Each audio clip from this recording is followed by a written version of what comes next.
The Court of Appeal has increased the sentences imposed on two men who were prosecuted following a fatal burglary in a County Limerick village almost 3 years ago.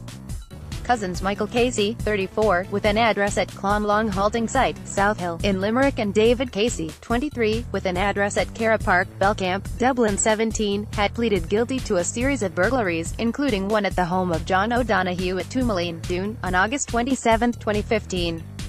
Mr. O'Donoghue, 62, collapsed and died as he was about to confront the two intruders, who ran away without offering assistance.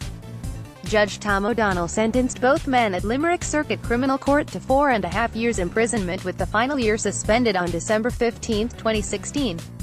The Court of Appeal found the men's sentences to be unduly lenient, following an appeal which was brought by the Director of Public Prosecutions.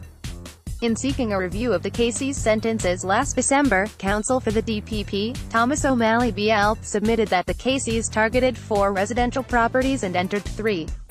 They were engaged in a spree, which they had obviously planned, and David Casey was on bail at the time the offences were committed.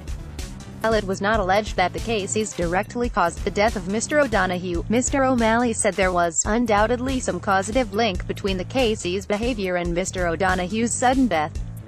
He said the impact on the victims, particularly Mr. O'Donoghue's surviving sister who witnessed her brother die shortly after arriving home while the burglary was in progress, had to be considered, and property of significant economic and sentimental value was taken from the home of one of the other victims, Mrs. O'Keefe.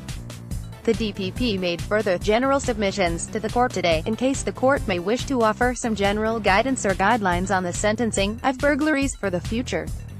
Mr. O'Malley said the submission was being made out of recognition of the undeniable social problem caused by residential burglaries.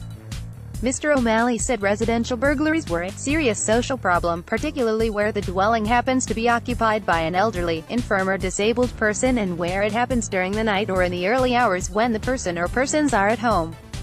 It was clear from media reports, Mr. O'Malley said, that residential burglaries were occurring with a degree of frequency that in itself made it socially problematic. He said the impact on victims was multifaceted. It had a serious impact on the person whose home was invaded, but also affected those who were in similar circumstances, particularly where you had a burglary in a rural area. A single burglary in a rural area creates a ripple of fear throughout that area, such that other people in the area live in permanent fear or dread.